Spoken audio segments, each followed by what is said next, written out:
A Rafael Bojalil Parra, él es médico investigador en inmunología por la UAM Xochimilco. Rafael, bienvenido, buenas noches.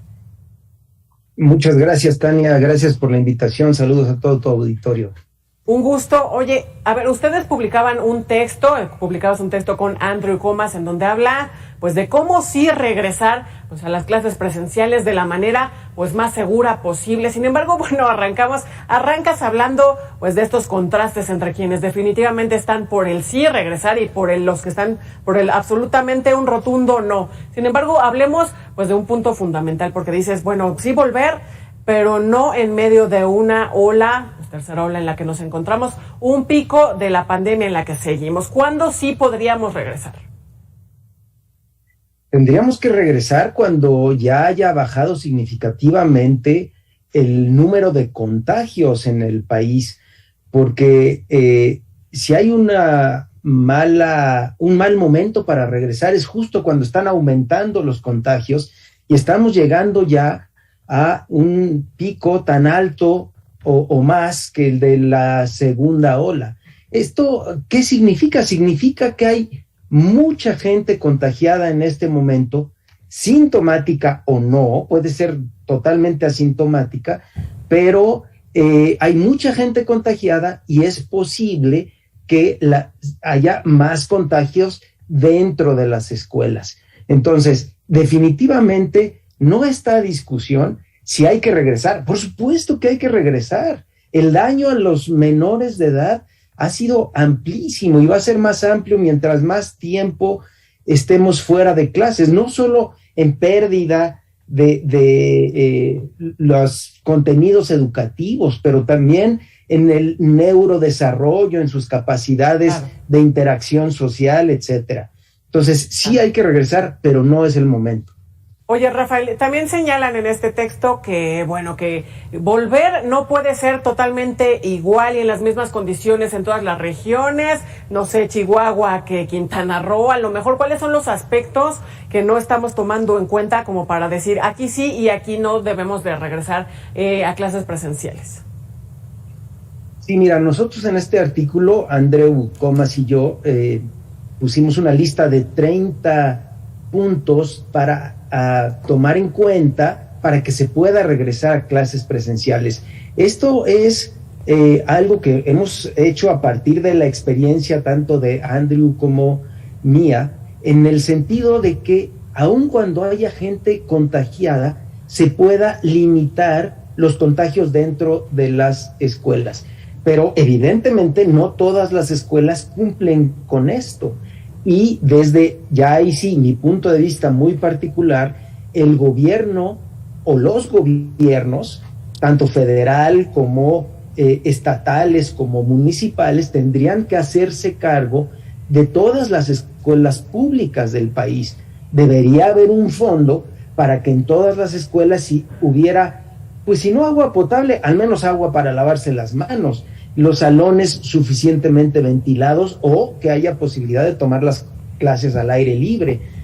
En fin, hay 30 puntos ahí en donde, por ejemplo, sugerimos que se le pregunte a las madres, a los padres, si hay alguien en casa, no solo los estudiantes, alguien en casa con síntomas, no solo respiratorios, gastrointestinales o de cualquier otro tipo, para evitar que si hay alguien con cualquier tipo de síntoma en la casa, los estudiantes vayan a la escuela.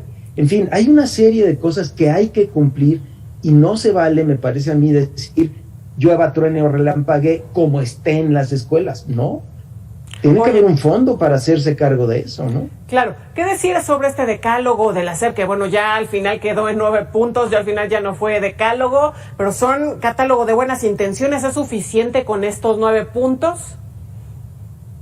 No, por supuesto que no, porque es muy superficial.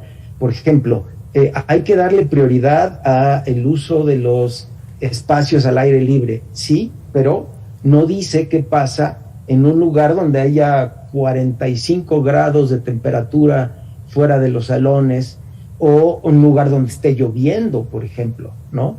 O dice que tiene que haber el 50% del aforo normal. No puede ser. las decisiones se tienen que tomar en función del tamaño de los salones. O sea, depende del tamaño cuánta gente puede entrar, porque si es un salón relativamente pequeño y había 30 niños ahí adentro y van a meter 15, pues van a seguir muy apretados y eso no es saludable desde ningún punto de vista. Y tampoco considera que los salones estén ventilados, o si no se pueden ventilar, que tengan extractores o filtros, pero esas son cosas relativamente no tan caras, pero que requieren una inversión. ¿Y de dónde sale ese dinero? Tendría que salir del gobierno. Claro. ¿No? Yo insisto en que tendría que haber un fondo. Sí, que sí y que no, porque hay que recordar que cuando volvieron a clases, los que pudieron volver a clases por ahí de junio, uno de los estados fue Campeche, pues veíamos cómo hacían cosas que muchos cuestionaron, esto de rociar a los niños pues con alcohol gel, una cosa ahí que les daban, hacían que dieran vueltas, les rociaban todo el cuerpo, los tapetes sanitizantes, que sí y que no para este regreso a clases el lunes. Definitivamente no, los tapetes sanitizantes, definitivamente no, rociar a los niños con absolutamente nada, incluso hasta los termómetros se podrían ahorrar.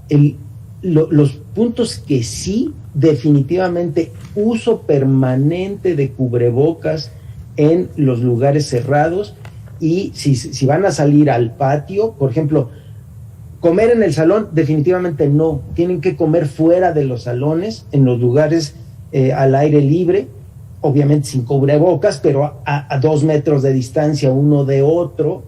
Y si van a entrar a los salones, siempre con cubrebocas y lugares ventilados.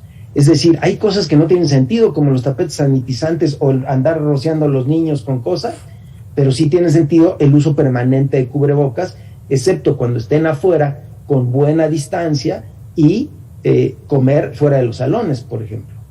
Bueno, pues ahí están todas estas indicaciones para el próximo lunes, este retorno presencial que no es obligatorio a las escuelas. Bueno, pues Rafael Bojalil Parra, médico investigador en inmunología de la UAM Xochimilco, gracias por estos minutos con Mega Noticias. Muchas gracias a ti, Tania, y muchos saludos al auditorio. Que estés muy bien. Un gusto. Momento de hacer una pausa, es muy breve y regresamos con la información metropolitana.